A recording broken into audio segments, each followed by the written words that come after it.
Hi everyone, welcome back to my channel. As you can see, I am currently on the road and filming this from a hotel room. I left my rig in the car, which is with valet, which means the sound might not be great on this, so apologies in advance. So whenever I do any kind of, questions on my Instagram, asking people what it is that they want to learn more about, I always get a ton of questions on how to stay safe as a solo female traveler. And so after many questions, I finally decided to just kind of do a whole series, and this is technically part 4. If you all want to see the other 3, you can head over to my Instagram account. I'll link it in the description below. But today we're just doing, an open kind of coffee chat conversation about, my thoughts on staying safe as a solo female traveler and my thoughts on the conversation in general. Let's get into it.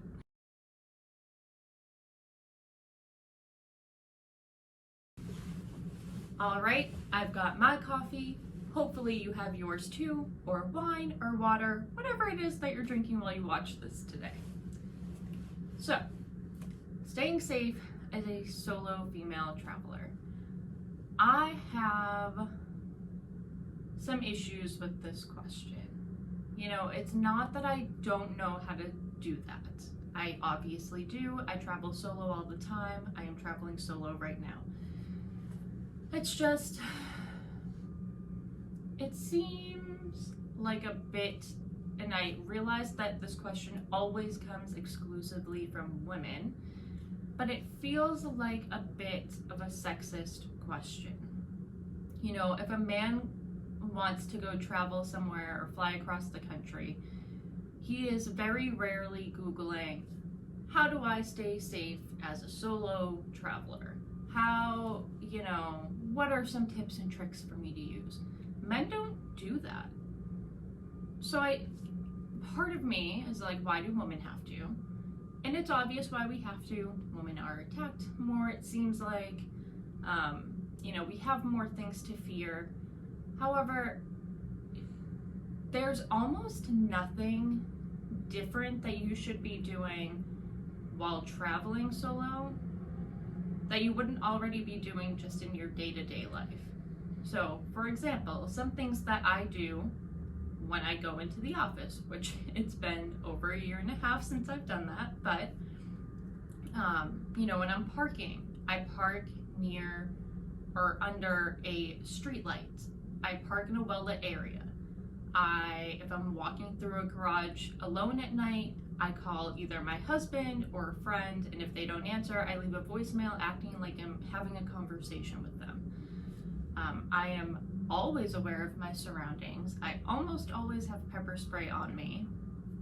And these are just things that I do at home. And I think most women can agree that these are also things that they do. You try to keep your bag in front of you. You pay attention to any creepy guys around you or anyone giving you a weird look. You stay away from scary unmarked white vans in a parking lot. You try not to park too far away from the front of the store because it's a long walk, especially if it's at night. These are all things that we, unfortunately, as women, have to do regardless. We do these all the time. And that doesn't change when you travel. I think staying safe as a solo female traveler really comes down to, most importantly, being aware of your surroundings. One tip that I shared in my stories last week was use shop windows while you're walking as a way to check behind you. It's a nice subtle way to see if someone is behind you, see if they're potentially following you.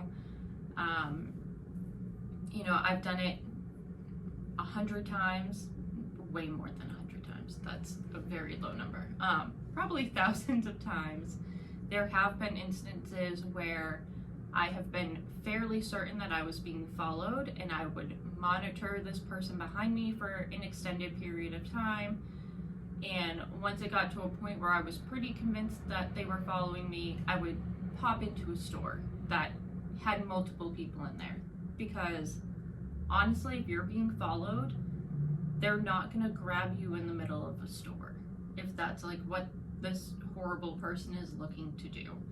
If you walk into a busy store and you start having a conversation with the cashier or honestly some random other woman in the store, the likelihood of them following you in, or at least following you in and staying there and also staying outside, relatively slim. Of course, there are plenty of worst case scenarios where maybe they will wait for you or whatever, but we're not going to talk worst case scenarios here because I think preparing to be a solo female traveler is enough of a worst case scenario. So, one thing I do differently is if I'm flying, I can't have pepper spray. Pepper spray is not TSA approved. I did accidentally get it on a flight once, totally unintentionally. I found it after I got to my destination and was horrified. But you technically are not allowed to bring pepper spray on a flight. So what do? You know, you want to have that extra layer of defense. What's your best option? I personally have always brought a small travel size can of aerosol hairspray because it, you know, works the same way. It is TSA approved. It may not sting your attacker in the same way the pepper spray would, but it's still gonna sting, still gonna distract them and give you enough time to break away and run. Thankfully, I have not had to use it yet. Knock on wood. I don't know if this is wood, but we're going for it. What else do? I also research my routes ahead of time, whether I'm walking, definitely if I'm taking public transportation. If I know a handful of things that I want to go to, I will research the crap out of how to get there from point A to B to C and all the way back to A, and kind of write it all down ahead of time. It's great that we live in this modern world where we have technology ready at our fingertips at all times where we can Google our directions in the moment. However, that makes me nervous because I think people know to look for that. They know to look over your shoulder and see, oh, is she a tourist? Does she know where she's going? No? Oh, okay, there's her destination. Like, people know to do that. I think the days of the map, the giant map being held out in front of you, being the only telltale sign that you're a tourist, I think that those days are over. You very rarely will see someone out with a giant map, and I would venture to guess that you normally don't go out with a giant map when you travel. I think most of us now are accustomed to being on our phones, which means that if we've adapted, so have the people that we need to be looking out for. So I try to look everything up well ahead of time and kind of memorize it. I'm more likely to screenshot my directions and kind of refer back to that screenshot real quick if I really need to. I just think it's a little bit safer. You're not quite as much of a target. If you're, hopping on the L in Chicago, you can, get on, sit down, and kind of look like you belong there and be very casual and nonchalant about it rather than either staring at the board on top of the train or staring at your phone being like, ooh, okay, 2 more stops and then I'll turn right out of the station. Like, there are just ways to make yourself not look quite so obvious. Okay, one other thing I wanted to touch on.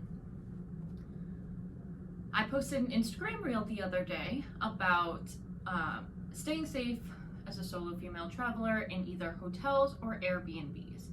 And one tip that I said was, obviously lock and bolt your door. That I think is a given. But the other one was to bring a little rubber doorstop with you and kind of put it into the door. It's just an added line of defense to keep anyone from opening that door. And some troll who doesn't even follow me, I don't really know where he came from, decided to comment on it and say, bruh, you don't trust the bolt? Now, my good friend told me not to feed the troll, but I think that comment needs to be addressed because I didn't respond to him directly, so I feel like I'm not technically feeding the troll, but I did want to address that and kind of why that comment bothered me. This is coming from a man who does not understand, what it is like to be a woman in this world.